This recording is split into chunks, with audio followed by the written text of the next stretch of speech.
Good evening, everyone, and welcome to Chronicles of Executive Presence Fireside Chat.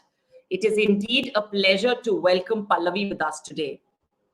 Pallavi comes with over 30 years of consulting experience and is the risk and quality lead at Accenture North America. She serves as the Boston office managing director, leading a team of 1,500 employees and generating revenue growth for all of Accenture's business offerings. As the executive sponsor for Accenture's apprentice program, she's passionate about providing equal opportunities for a broader base of talent. Pallavi serves on the board of Accenture Foundation and the Greater Boston Chamber of Commerce. She's also a trustee with the Rush Institute Medical Center and Illinois Institute of Technology. She's the recipient of numerous awards like Top 100 Women in Business, Most Powerful Women in Business, to name a few. I would heartily welcome Pallavi with us today in this Fireside Chat. Welcome to this Fireside Chat, Pallavi.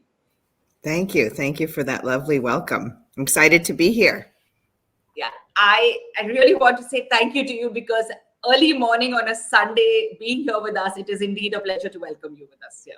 I'm happy to be here, and maybe you'll owe me a breakfast when we meet in person at some time in the future. Definitely, yes, I owe you one. So, Pallavi, let's go straight into the question. So, you've been a leader in the American part of the world, and you've been an Indian there. So, what, according to you, were some of the 3-4 characteristics that you've admired in leaders across? Characteristics that I admired in leaders, I would say a couple of things. One is, for me, the most important thing is a leader that grows other people. There's a difference between being a leader and a manager. And my view on that is the leader really allows individuals to actually grow and become leaders themselves. And how you do that really is about, giving clear direction and then allowing the people to kind of make mistakes, but be there for them when they are when they fall, so that you rescue them and they learn. I think that is the key difference when I see a leader and a manager. A manager will just be so specific or, micromanage or tell them what to do and not allow the individuals to become leaders themselves. I also appreciate what I'd call servant leadership style. So, a leader is there to help the individuals, similar to the prior comment, succeed themselves. A leader makes difficult decisions. I often tell people it's not a popularity contest, right? You have to make decisions that are hard, and not everyone is going to be happy. And if you're keeping everybody happy, actually, you may not be doing your job as a leader. Okay. So, those are 3, I think, letting your team shine, making the tough decisions. I would say the other thing is communicating a strong vision. So if you're unable to articulate the vision of where you're trying to take your team or your segment of the business that you are leading, it's very difficult for people to follow. So really articulating that and almost becoming a preacher, if you will, right? The person that evangelizes what it is that you're all trying to march towards. I can't emphasize that enough. When people don't understand clearly the vision, it's very difficult for people to follow them. So I think those are some of the characteristics that I appreciate and try to emulate myself as a leader in other leaders. Okay. So, Pallavi, when I was having a chat with you previously, you did mention that you were different from the others, right? From the fact that you moved around across 13 cities. And how did those experiences, help you or work with you, both as an individual and in your leadership style? So how did that impact? Sure. It's a great question. I think a little bit about my background. You kind of gave my bio, but I've lived, as you said, in 13 different cities, 3 different countries. And in my childhood, probably never stayed in a school for more than 3 or 4 years. And what that made me learn really was the ability to adapt. the ability to observe and learn from my environment before I engaged, and being okay with being different from everybody else.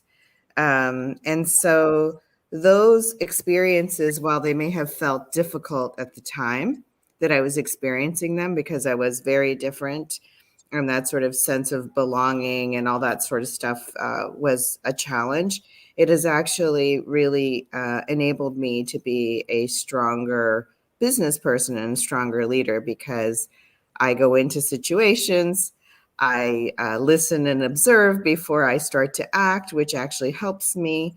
And I'm comfortable being uncomfortable. And, you know, I tell this to people a lot, that if you're not uncomfortable, it actually means you're not learning and you're not in an environment which is making you be your best. And so that idea of how do you be comfortable being uncomfortable, I did that my entire life. So for me, work has been a little bit easier at that. And then, you know, consulting is about going into different client situations and meeting different people all of the time. And so every time I meet a new client, for me, it was like going to a new school or making new friends. So I think it has really shaped me in a different way that I value very much now. So anyways, that's a little bit about my background and what I think has helped me. So the question is, what does being different mean according to you also? Because, you know, we talk about a lot of D&I today, inclusion. Those are some of the terms that we use very often, and very often they are misused, let me put it that way. So, you know, how does your career as a leader been influenced by that? And what are you doing as a leader to ensure there is more inclusion in whatever you're doing? Yeah, I think it being different is really important. And we think about diversity and inclusion, it's about having diversity of thought, right? And diversity of thought allows you to get to the best outcome in whatever business you're in. And so when you think about trying to get the best product for a client, or in terms of whatever business you're in, how do you bring the best minds? And the best minds aren't actually usually the minds that are just like you.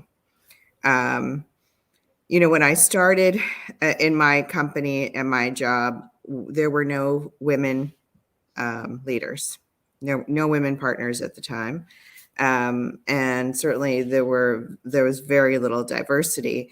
And so one of the things that I did to manage that, and everybody's very professional and nice, but there were many very discreet things I had to do to make sure that my voice was heard.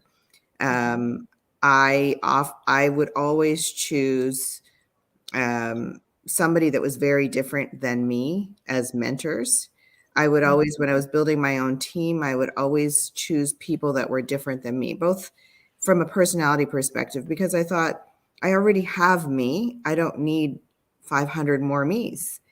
I need people who will do the things I don't like to do. That was very simple for me. And if I choose a bunch of people like me, then nobody will want to do some of the things that I know need to get done. So that's how I've thought about it, and why I think it's incredibly important. And you really see that in the outcome of businesses that really focus on diversity and inclusion is really about that you see them be more successful. And it is really about creating a situation where everybody feels they have equal opportunity.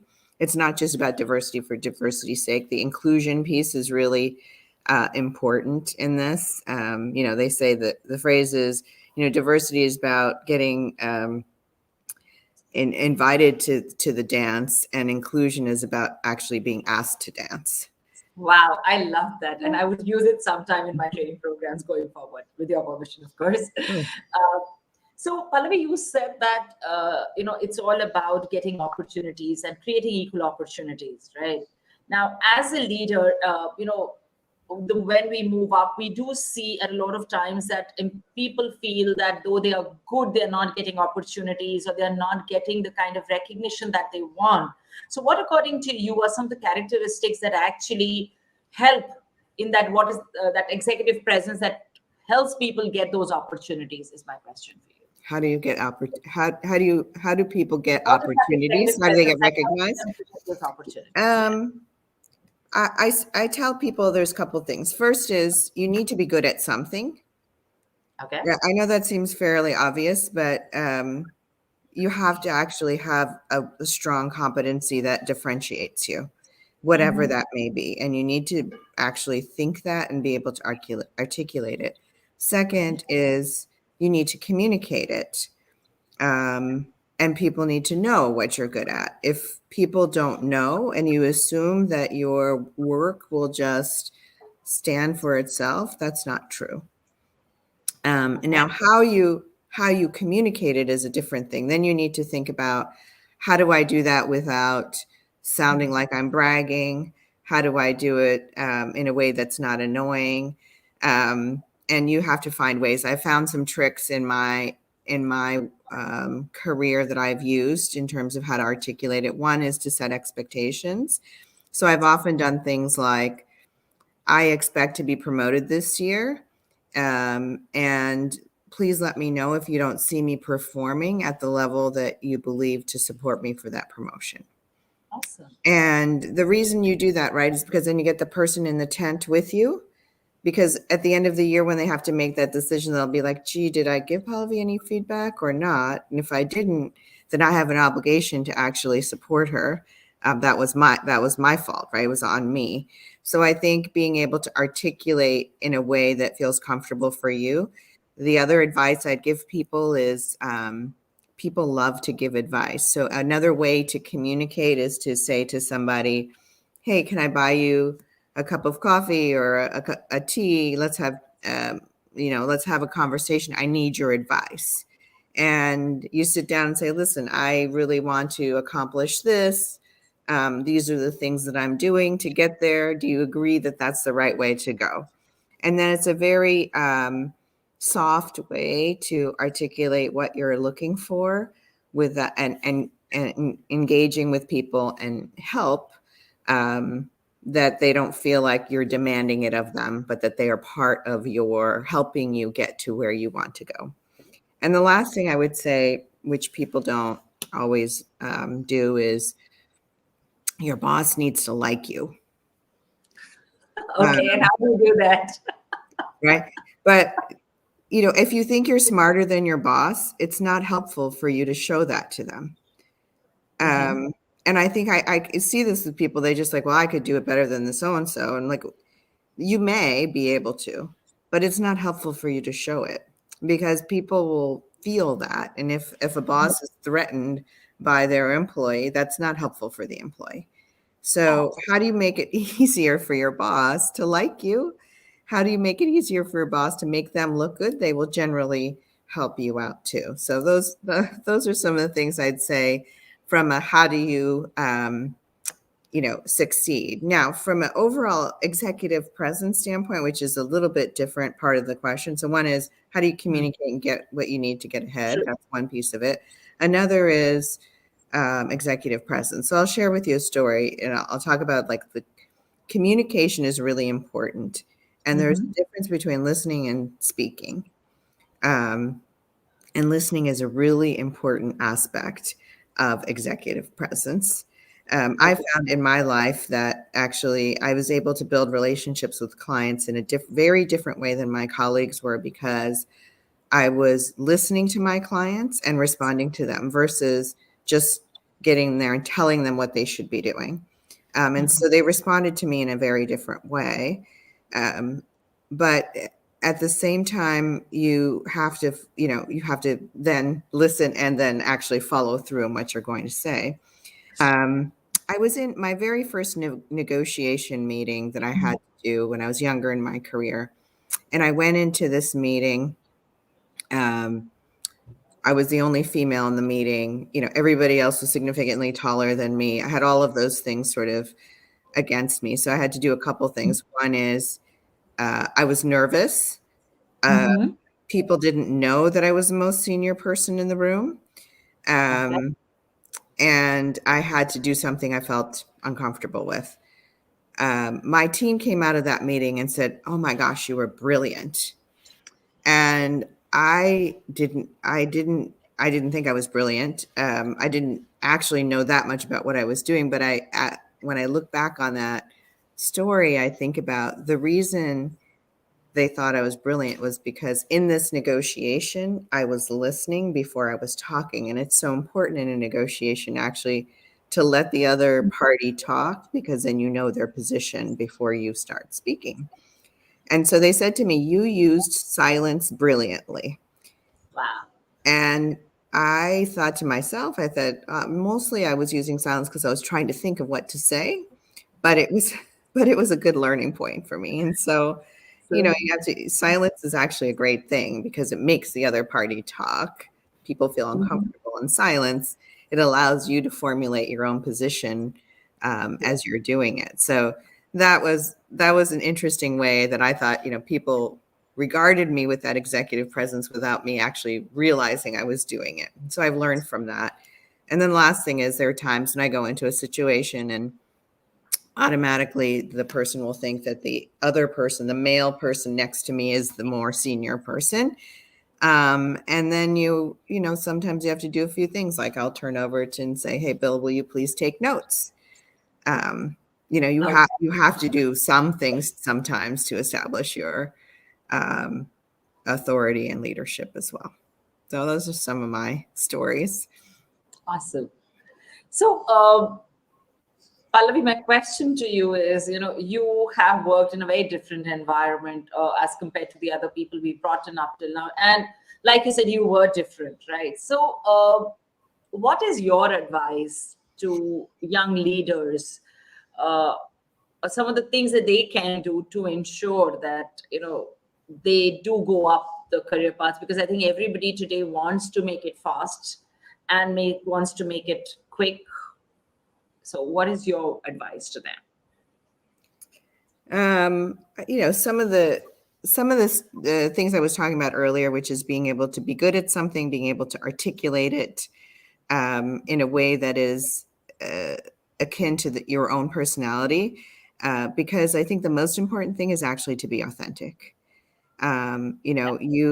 People will see if you're not being authentic and feel that. And so being comfortable in your own shoes, having that level of authenticity that says, this is what I want. I'm not trying to be like everybody else. I am just trying to do the best job that I can do. I think the faster that people can get to being comfortable in their own shoes and stop trying to be something that they think they need to be and just be who they are, they will themselves be more apt to be more effective. I mean, when you're not yourself, you're not able to be as effective as if you just get comfortable in your own shoes.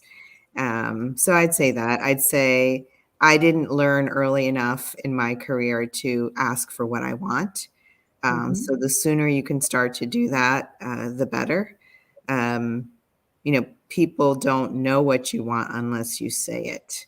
And by the way, there's 5 or 10 other people who are saying and articulating what they want.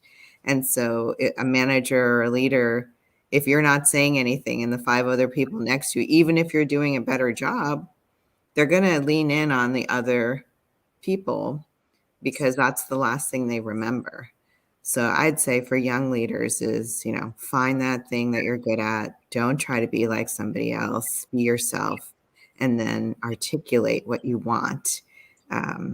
Those are the 3 things that I tell my daughter, who's a young adult and out in the workforce. So awesome. So what I get from this chat, Pallavi, is actually, if you need something, one, communicate it clearly, be it asking for it, going and asking for advice. It could be also articulating what you really want, and also being really good at what one thing that you want to do and specialize in that. And of course, what the last thing you're talking about is being authentic. And I really would be asking you a lot of stories in the panel discussion that is there next Sunday, to share some of the things that you did differently to be more authentic, because yes, you were different in a lot of ways. And what were some of the things that you particularly did to reach where you are today? Because such an illustrious career behind you, it was not easy, I'm sure. So I would, and I'm sure our audience would also like to know some of the stories that were there and what are smaller things that they can work on to reach the pinnacle of success. So thank you so much for coming in today. For our viewers, please do not forget to log in next Sunday at 5 p.m. India Standard Time to get into a panel discussion with Pallavi, Amit Sharma, and Abhinav Singhal, three leaders, Indian leaders across the globe, to understand what they think of executive presence, what has been their journey, and what are the small changes that they did to reach where they are today. Next Sunday, 13th of February, is where I will meet all of you again. Thank you, Pallavi, for joining in today. Thank you. So much fun. I appreciate it. I also would like to mention one more thing. 8th March is International Women's Day, and all of you would have women around you who've been inspirations. We are launching a campaign called Break the Barrier, which is also the theme for this year's International Women's Day. If you have a woman around you, your colleagues, your friends, your bosses, your mother, or anyone who you think has broken a barrier to reach where she is today, give her an interview with us. I will be sharing the link in the chat, and do register with us. Top 20 stories would be interviewed and shared on a channel. So look forward for you to gifting and recognizing women around you for breaking barriers. Thank you so much. Until next Sunday, take care, be safe. Thank you.